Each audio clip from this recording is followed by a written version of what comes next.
আপনি ভাববেন না সারা পেয়ে যাবেন। কোরআন মাজিদ আল্লাহ বলেন ইয়াউমা নাদউ কুল্লা উনাসিম বিইমামিহিম। আমি সেদিন সব মানুষকে তাদের নেতা শুদ্ধ একসাথে ডেকে দাঁড় করাবো।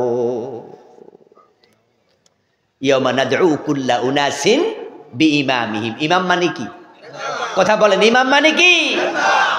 হ্যাঁ, আল্লাহ বলে আমি নেতা শুদ্ধ দাঁড় করাবো। সেদিন আল্লাহ নেতাকে ধরবে, কর্মীকে ধরবে একসাথে। এই মিয়া, তুমি এমন নেতাকে কেন ভোট দিছ? তার পিছনে কেন চলেছ? তখন তারা বলবে রব্বানা ইন্না আতানা সাদাতানা ওয়া কুবারানা ফাদাল্লুনাস সাবিলা। আল্লাহ আমাদেরকে ছেড়ে দেন, নেতারে ধরেন। এই নেতার কথা মানছি, এই নেতা আমাদেরকে পথভ্রষ্ট করছে, উল্টা পথে চালাইছে। এই নেতাদেরকে ভোট দিছি, নেতারা চাইলে কিন্তু জাকাত সিস্টেম চালু করতে পারত। সুযোগ আছে না নাই? সুযোগ আছে না? এনবিআর বানাইয়া যদি ট্যাক্স আদায় করতে পারেন এবং ট্যাক্স যারা দেয় না ওদেরকে ধরার জন্য দুদক আছে না নাই? তো টাকা তোলার জন্য দুদক বানাইতে পারেন, তো জাকাত একটা কেন ফেললেন না? করেন নাই, সুযোগ ছিল। এই মিয়া, তুমি এমন নেতার পিছে কেন চলছ? তখন তারা বলবে আল্লাহ দোষ তো নেতার, আমার তো দোষ নাই। আমি তো শুধু 5 বছর পর একবার ভোট দিছি, আর গত 15 বছরে কেউ আল্লাহ ভোটও লাগে নাই নাকি? আচ্ছা, ভোট লাগে নাই বুঝলাম, কিন্তু তার সাপোর্টার ছিল, তাদের সব সাপোর্টার কিছু ছিল কিনা? তো সাপোর্ট কেন করছ? ওরা বলবে আল্লাহ নেতাদেরকে ধরো, রব্বানা আতিহিম দিফাইনে মিনাল আযাব। আল্লাহ তাদেরকে আপনি দ্বিগুণ আযাব দেন। কর্মীরা নেতাদের ব্যাপারে বলবে আল্লাহ তাদেরকে আযাব দেবেন দ্বিগুণ। দ্বিগুণ কেন? একটা হলো হেডটা আর একটা হইলো আমার।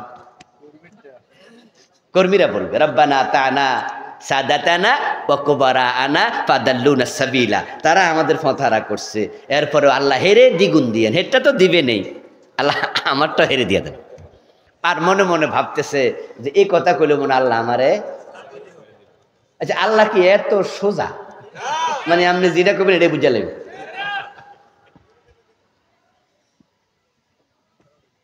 আল্লাহ জবাবে কি বলবেন? কোরআনে আল্লাহ বলেন আমি সেদিন বলবো লিকুল্লিন দিফ, বরং তোরেও দিমু দ্বিগুণ, নেতারও দিমু দ্বিগুণ, কাউকে ছাড়বো না। আখেরাতে আল্লাহর পাকড়াও থেকে ছাড়া পেতে চাইলে এ জাতীয় দুনিয়াদার নেতাদের পিছু ছাড়া দরকার আছে না নাই? এজন্য তো আমরা এই জাতীয় 2 নাম্বার নেতার পিছনে ঘুরি না। ছাত্র জীবনও ঘুরি নাই, আজ পর্যন্ত ঘুরি নাই। আমরা বলি তোদের মতো নেতা আমার নেতা হওয়ার যোগ্য না।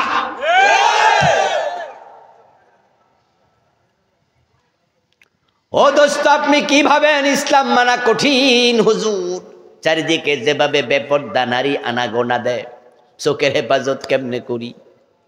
হুজুর ঢাকা শহরে দেখা যায় কত মেয়ে আছে যারা পতিতা পল্লীতে থাকে। 500 টাকা 1000 টাকা দিলে রাস্তার পাশ থেকে ফ্রিতে মেয়ে নিয়ে যাওয়া যায়। নাউজুবিল্লাহ। হুজুর ওই দেশে ওই এলাকায় কেমনে আমি জেনা থেকে বাঁচি? হাই স্কুলগুলা কলেজগুলাতে ছেলে মেয়ে অবৈধ প্রেম করে না, এমন পাওয়া এখন খুব কঠিন। এত বেপরদা, এত বেহায়াপনা, আর মোবাইল আসার পরে এটা আরো বেড়ে গেছে, ঠিক না? এখন ঘরে বইয়া বইয়া বেডির জামাই আছে তারপরও প্রেম করে।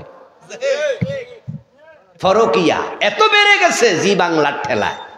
স্টার জলসার কারণে এই দেশে ঘরে ঘরে পরকিয়ার ভাইরাস ঢুকে গেছে। হুজুর তাহলে কেমনে বাঁচবো জেনা থেকে? ইসলাম মানা তো সহজ না। আমি বলি দোস্ত, ইসলামী সরকার যখন আসবে, কোরআনকে যখন আমরা ঠিকঠাক জায়গায় পৌঁছিয়ে দিতে পারবো, সংসদে ঢুকে যাবে, তখন রাষ্ট্রে পর্দার আইন চালু করা হবে। আমরা হুজুররা যদি 40 বছরও চিৎকার দিয়া দিয়া ওয়াজ করি, জি বাংলা বন্ধ করতে পারবো না, কিন্তু আমাদের সরকার চাইলে বন্ধ করতে একদিন লাগে, শুধু একটা অর্ডার যথেষ্ট, ঠিক কিনা? আচ্ছা, আমাদের যে এই মন্ত্রী ছিল ফলক, নাম আছে, মনে আসেনি নাম? আচ্ছা, ফলকে গন্ডগোলের সময় কি ইন্টারনেট বন্ধ করে দেয় নাই? তো ইন্টারনেট বন্ধ করে যখন দিছে, তখন কি আপনাদের ফেসবুক চলছে নিয়ে ঠিকঠাক মতো? তাহলে বোঝা গেল সরকারের হাতে বন্ধ করা যন্ত্র আছে। আচ্ছা, আমরা হুজুররা চিৎকার দিলে ইন্টারনেট বন্ধ হইব, কিন্তু ফলক মিয়া বন্ধ করে আবার অস্বীকার করে, কয় যে না নিজে নিজে হইছে, পরে আবার কয় যে না আমি করছি, মানে এক এক দিন এক একটা কয়, ফলকে ফলকে চেঞ্জ। কিন্তু আমি যা বুঝাতে চাইলাম সেটা হচ্ছে সরকারের হাতে বন্ধ করার সুযোগ আছে না নাই? আমাদেরকে ইসলামের জায়গায় ইসলামী সরকারে আমাদেরকে পাঠাও, আলেম ওলামাদেরকে পাঠাও, কোরআনকে সংসদে পাঠাও, একদিনে জি বাংলা বন্ধ হয়ে যাবে, স্টার জলসা বন্ধ হয়ে যাবে, পর্নোগ্রাফির সকল সাইট একটা অর্ডারে বন্ধ হয়ে যাবে। যে কয়টা পর্নোগ্রাফির সাইট আছে, যা দেখে দেখে যুবকরা ইজ্জত চরিত্র নষ্ট করে ফেলতেছে, এগুলো বন্ধ করতে একটা অর্ডার যথেষ্ট, একটা অর্ডার, আর কিচ্ছু না। আরে বন্ধু, সরকার নিজে চাইলে নিজেরা নিজের লোক দিয়া বন্ধ করে দিতে পারে। আকাশকে তারা উন্মুক্ত করে দিয়েছে। ইন্ডিয়ার চ্যানেল বাংলাদেশে আছে কয়েক ডজন, কিন্তু বাংলাদেশি একটা চ্যানেলও ইন্ডিয়ার মাঝে নাই। এমন সরকার আমরা 53 বছর পেয়েছি, প্রত্যেকটা সরকার ইন্ডিয়ার সেবা দাস হিসাবে কাজ করছে। আমি আশ্চর্য হই যে ভালোবাসার হৃদ্যতা, সম্মান হবে সমান অধিকারের ভিত্তিতে, ঠিক না? আপনি আমাকে বলবেন ভাই, আমিও বলবো ভাই, এটা তো নিয়ম। আপনি বলবেন আসসালামু আলাইকুম, আমি বলবো ওয়ালাইকুম আসসালাম। আপনি আমারে ঘুষি দেবেন আর আমি কম আসসালামু আলাইকুম, এটা কি হইল না? এটা সিস্টেম না। তো তাদের যে আপনি কয়েক ডজন চ্যানেল বাংলাদেশে ঢুকাইলেন, আপনার গুলা যায় না কেন? ওরা সব বোঝে, আমরা বুঝতে ব্যর্থ হয়েছি। বরং কলকাতার দাদারাম তাদের দিল্লিতে কলকাতায় বসে উলুধ্বনি দেয়, তাদের পূজা অর্চনাতে উলুধ্বনি দেয়, আর বাংলাদেশে হাজী সাহেবের ঘরে জি বাংলায় উলুধ্বনি বাজে, মুসলমানের ঘরগুলো মন্দির হয়ে যাচ্ছে। ওরা বড় চালাক, ওদের দেশে আমাদের আজান তারা ঢুকতে দেবে না। বাংলাদেশে বিটিভি, আমাদের এনটিভি, আমাদের চ্যানেল আই যেগুলো আছে, যতই খারাপ হোক 5 ওয়াক্তে আজান তো আছে নাকি? রমাদানে কোরআনের আলোচনা আছে না নাই? রমাদান মাস তো টেলিভিশন চ্যানেল খুললে মনে হয় যে হেরার মতো মোত্তাকি আর কেউ নাই।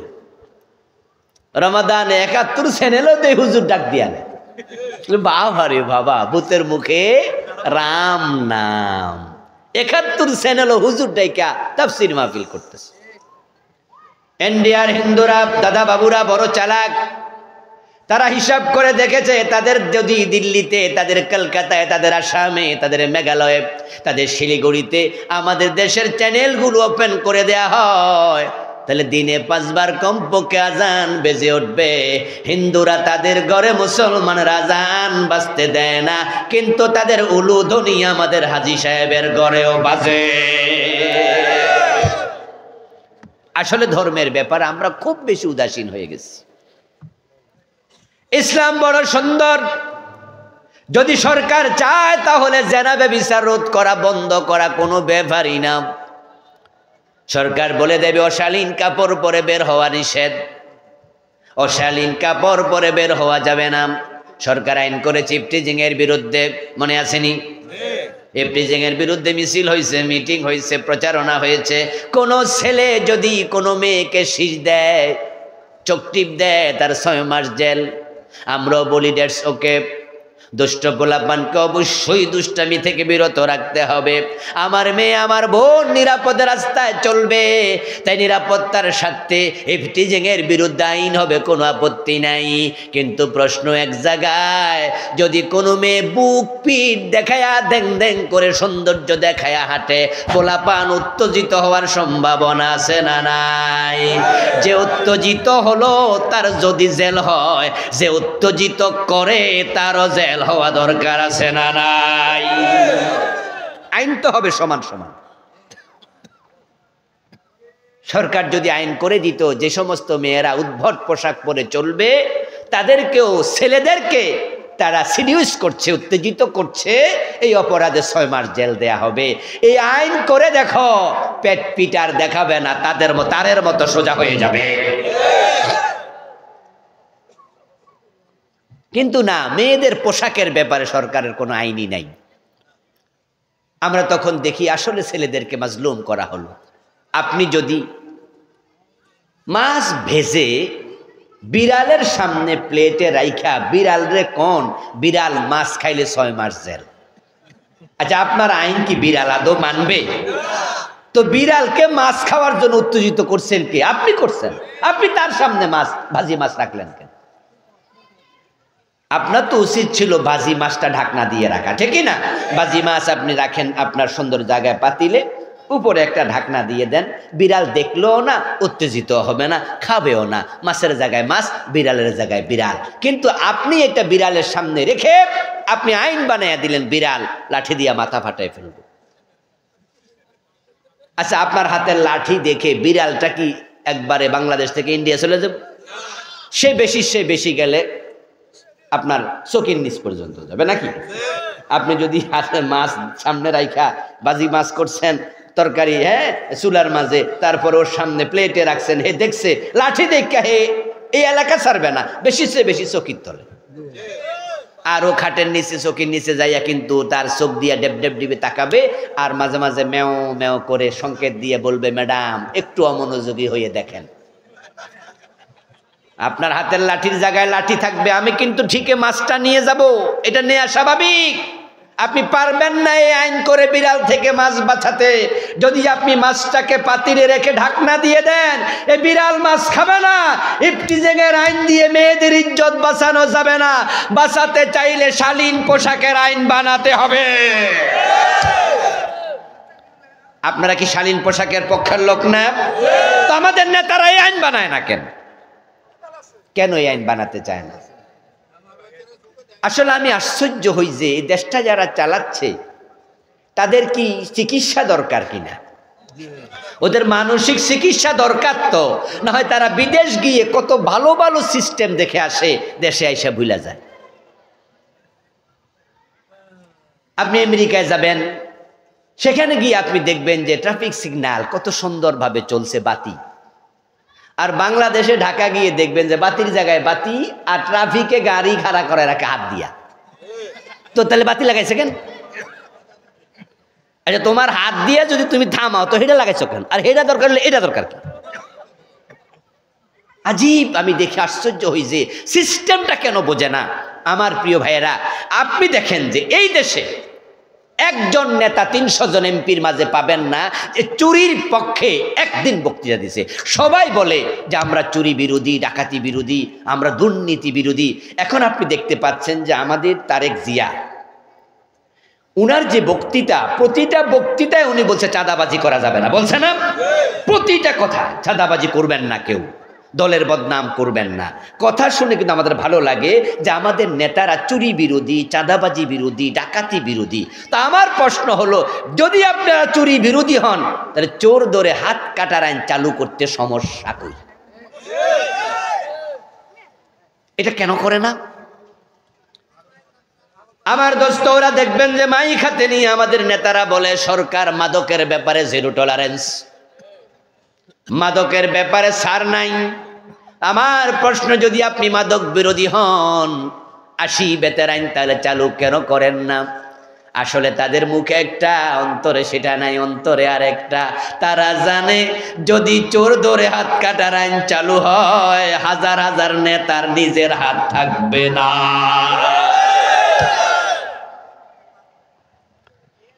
থাকবে কেমনে? নেত্রী তো বলছে ওর বাড়ির ফিয়ন কয় কোটি টাকার মালিক।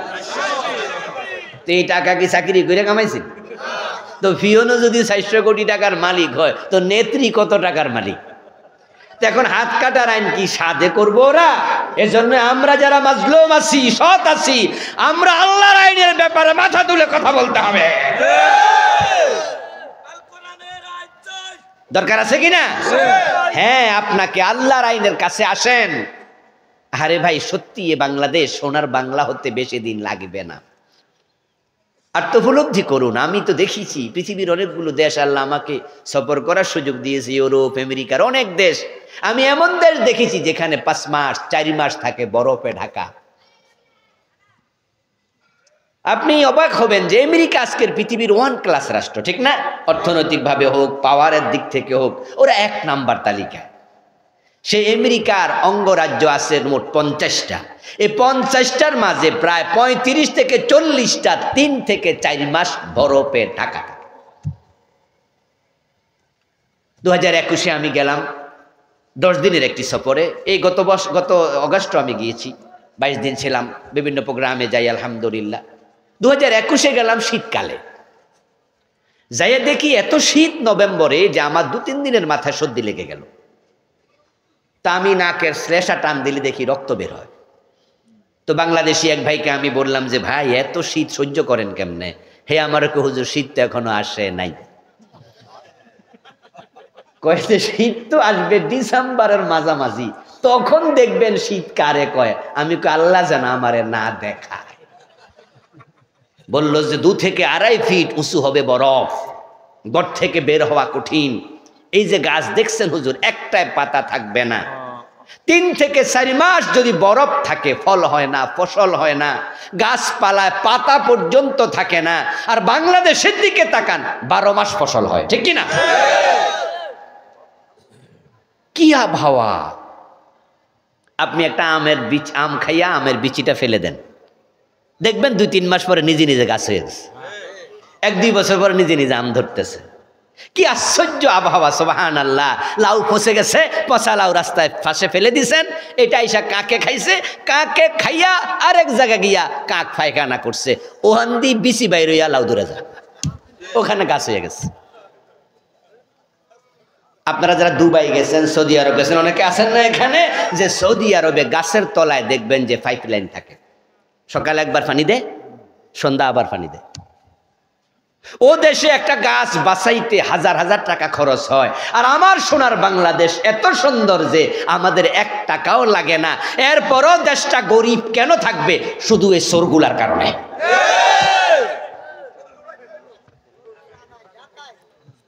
তারা দেশের টাকা চুরি করে কানাডায় বেগম পাড়া বানাইছে, ঠিক কিনা? আচ্ছা, ওদের চুরি থামানোর জন্য আমরা যারা ভালো মানুষ, আমাদের ঐক্যবদ্ধ হওয়া দরকার আছে না নাই? কোরআনটাকে ফলো করুন, এটাকে আইনের বই বানাবেন না। দুনিয়ায় আপনি কষ্ট পাবেন, অশান্তিতে থাকবেন, আর আখিরাতে জাহান্নাম। আল্লাহ তাআলা বলছেন, ওয়ামান লাম ইয়াহকুম বিমা আনজালাল্লাহু ফাউলাইকা হুমুল কাফিরুন। যারা আমি আল্লাহর নাজিল করা কিতাব কোরআন দিয়া ফয়সালা করবে না, বিচার করবে না, দেশ চালাবে না, সমাজ চালাবে না, আল্লাহ বলে তারা সবগুলো কাফের হয়ে যাবে। ঈমান নিয়ে মরতে চাইলে কোরআনের কাছে যাওয়া দরকার আছে না নাই? কোরআন পড়া শুরু করে দেন। দুর্ভাগ্য এই জাতির, আজকের মাহফিলও এমন অনেক আছে যারা আল্লাহর কোরআনটা দেখে দেখে পড়তে পারেন না। এখানেও আছে 30 বছর 40 বছর বয়স, দাড়ি পেকে গেছে 70 বছর বয়স, সূরা ফাতিহা জিজ্ঞাসা করেন, দেখবেন যে বিশুদ্ধ তেলাওয়াত অনেকে লাহানে জলি। ও দোস্ত, অথচ আল্লাহর কোরআনের মতো সহজ কোন কিতাব এই দুনিয়াতে আর একটাও নাই। আপনি অবাক হবেন, এখানে সবাই প্রায় শিক্ষিত মানুষ, চেহারা দেখে বোঝা যাচ্ছে। আপনাকে যদি আমি বলি গরুর রচনা লেখেন, পারবেন না? নিজে গরুর রচনা লিখলেন, গরুর 4টা পা আছে, 2টা শিং আছে, 2টা চোখ আছে, গরুর অবয়ব নিয়ে একটা রচনা লিখলেন 2 পৃষ্ঠা। আমি যদি এবার আপনার হাত থেকে কাগজটা এনে বলি যে হুবহু মুখস্থ বলেন, তো হুবহু হবে না, আগেরটা পরে হবে, পরেরটা আগে হবে, ঠিক না? দেখবেন যে কিছু বাদ গেছে, কিছু নতুন ঢুকছে, আপনি হুবহু পড়তে পারবেন না মুখস্থ। কিন্তু কোরআন এমন এক কিতাব, 30 পারা হুবহু বলা যায়, একটা হরফ হেরফের হয় না, হেরফের হলে পিছন থেকে আর এক হাফেজ লোকমা দিয়ে দেয়। মাত্র 5 বছর বয়সে 30 পারা মুখস্থ করছে, এমন হাফেজ আছে না নাই? 30 পারা মুখস্থ করছে মাত্র 20 দিনে, 22 দিনে, 25 দিনে। আপনাদের এলাকার কাজী ইব্রাহিম সাহেব নাকি করছে 28 দিনে। আপনাদের বশিকপুরের সন্তান নাকি কাজী ইব্রাহিম সাহেব? উনি বলছে যে উনি 28 দিনে 30 পারার হাফেজ হয়েছে। এমন হাফেজ আমি নিজেও দেখেছি, 23 দিনে 25 দিনে হাফেজ হয়েছে। একটা চোখ নাই, 2টা অন্ধ কোরআনের হাফেজ, যেমন বাংলাদেশে আছে না নাই? মাত্র 5-7 বছরে 30 পারা হাফেজ। আর আপনি 70 বছরে কোরআন দেখে দেখে পড়তে পারেন না। আপনি বলেন কোরআন কঠিন, আপনি মিথ্যুক, আপনি মিথ্যুক। আল্লাহর বক্তব্য, ওয়ালাকাদ ইয়াসসারনাল কুরআনা লিযিকরি ফাহাল মিন মুদ্দাকির। আমি শিখার জন্য, বুঝার জন্য, মানার জন্য কোরআনকে সহজ করে দিয়েছি। সুবহানাল্লাহি ওয়া বিহামদিহি। ও ভাই, যে সহজ কোরআন, এই কোরআনের কাছে বাচ্চাদেরকে পাঠাবেন, এই মাদ্রাসায় ছাত্র দেন, একটা সন্তান এমন রেখে যান যে আপনার জানাজার নামাজ ইমামতি করতে পারবে। যাদের 2-3জন আছে সন্তান, একটাকে কমপক্ষে অবশ্যই আলেম বানাবেন। আমার দোস্ত, এটা সৌভাগ্যবান বাবা, যেই বাবা তার নিজের সন্তানকে হাফেজ বানাইছে। আপনারা দেখবেন যে যারা হাফেজ হয় অধিকাংশ কিন্তু কম বয়সে হয়।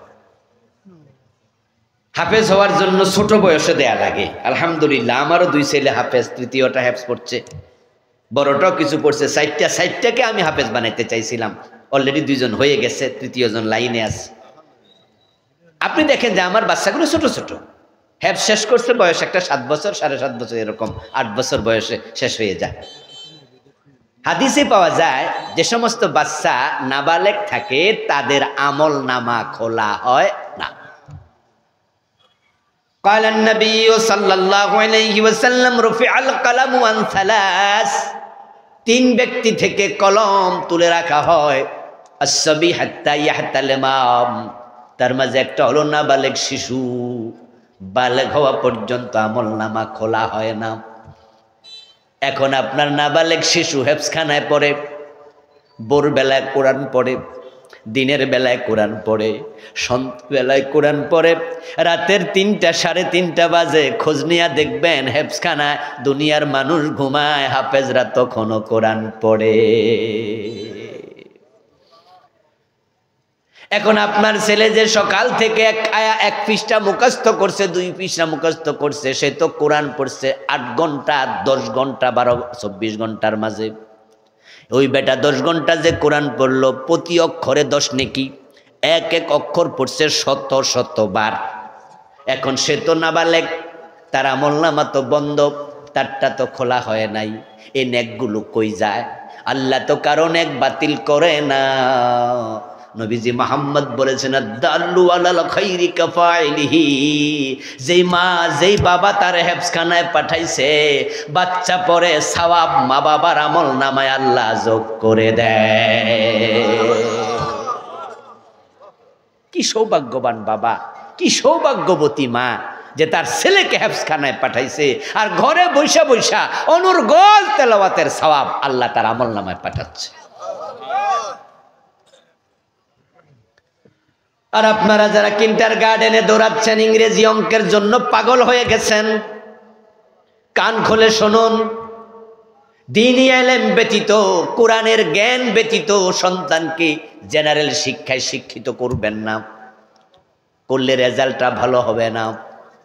ইংরেজ পণ্ডিত স্ট্যানলে হাল বলেছেন, if you teach your children 3 years and you live for that, you will be get ফিফতার, দ্যাট ইজ রেস্কেলেটি।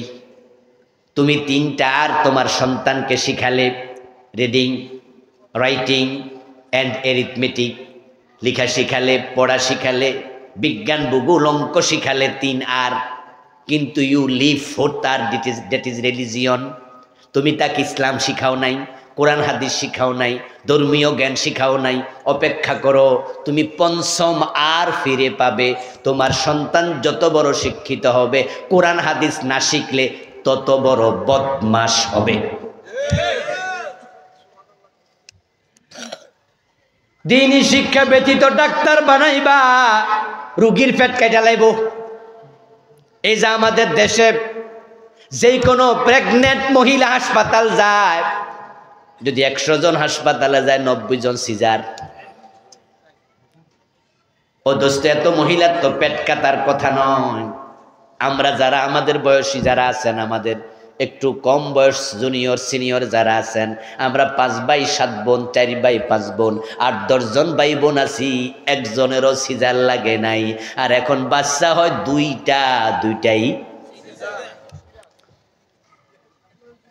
হাসপাতালে গেলে ডাক্তাররা ভয় দেখায়া দেয়, বলে বাচ্চা উল্টে গেছে, বাচ্চার পানি শুকায় গেছে, বাচ্চার মাথা বড় হয়ে গেছে, তাড়াতাড়ি সিজার লাগবে।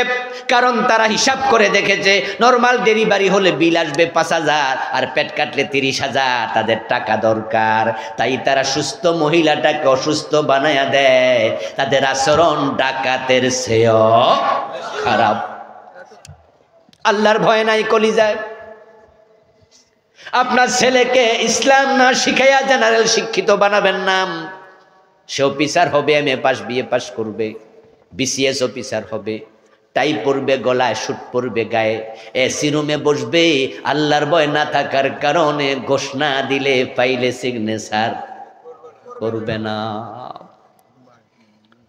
হাই স্কুলের টিচার, কলেজের টিচার যখন অবসরে যায়, সরকার অবসর ভাতা দেয়।